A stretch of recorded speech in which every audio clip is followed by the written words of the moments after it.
নির্বাচন কি ফেব্রুয়ারিতেই হবে? নির্বাচন হবে না।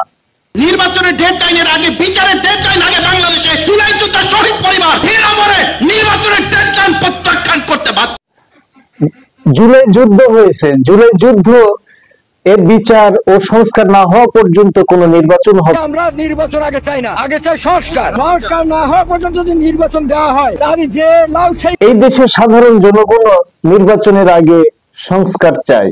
আমাদের জামাত ইসলামী বিচার এবং সংস্কার ছাড়া আমরা নির্বাচন চাই না, মানি না এবং হতে দেব। আমরা সমমনা ইসলামী 5টি দল আমরা একত্রিত হয়ে আমরা ঐক্যমতে পৌঁছতে পেরেছি যে আমাদের সামনে জাতীয় নির্বাচন, আমরা যেন ইসলামী দলগুলো একটা বাক্স পাঠাতে পারি। আলোচনায় আমরা বাংলাদেশ জামাতে ইসলামী বিচার ও সংস্কার ছাড়া নির্বাচনে আসবেন না এবং নির্বাচন করতেই দেবেন না।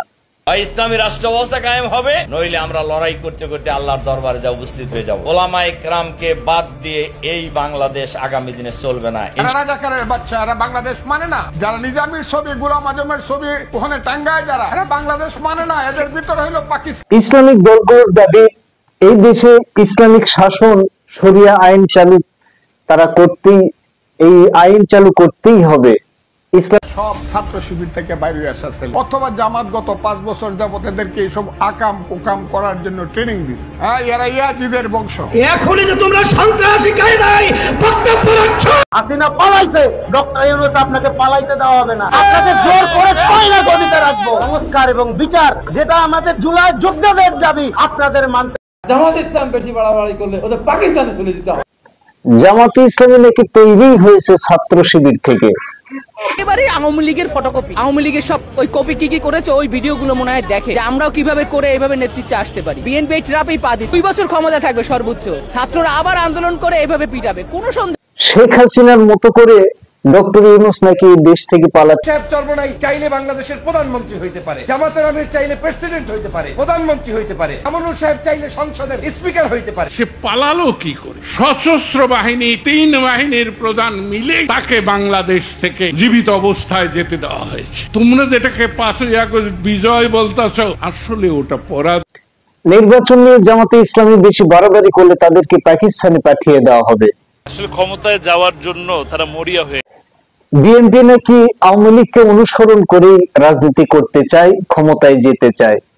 এই দেশের তরুণ প্রজন্মকে একটা জিনিস ভুলে দেওয়া হয়, 72 থেকে শুরু করে 1975 সালের ইতিহাস। এই বাংলাদেশের প্রথম স্বৈরাচার ছিল শেখ মুজিব। ভোট চুরি বাংলাদেশে শেখ হাসিনা প্রথম করে নাই। 1973 সালে 7 মার্চের ইলেকশনে ভোট চুরি হয়। গুম, খুন, প্রশাসনিক দৌরাত্ম্য, প্রশাসনিক লুটপাট, এই একটা কাজও শেখ হাসিনার হাত দিয়ে শুরু করা না, প্রত্যেকটা কাজ শেখ মুজিবের হাত দিয়ে শুরু করা এবং এটাকে শিল্পের পর্যায়ে নিয়ে গেছে।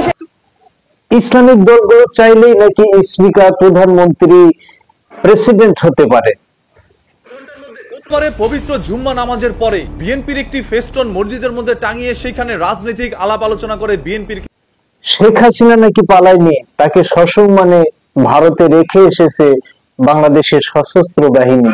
বিএনপিতে একাই বাংলাদেশে বর্তমানে 90 ভাগ ভোটের মালিক। আমি নির্বাচন কমিশনকে বলবো, যারা সারা বাংলাদেশে 5000 ভোট পেয়ে তারাকে কেন নিবন্ধন দেয়? মুজিবুর রহমান তাই তার সন্তান হিসাবে সেই ঐতিহ্যটা ধরে রাখতে চেয়েছিল শেখ হাসিনা।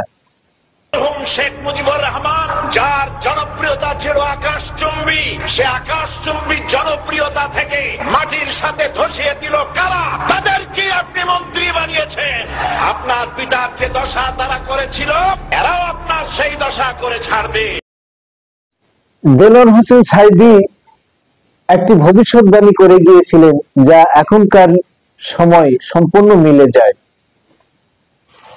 দেলোয়ার হোসেন সাঈদীকে দীর্ঘ 15 বছর জেলখানার মধ্যে আটকে রেখেছিল।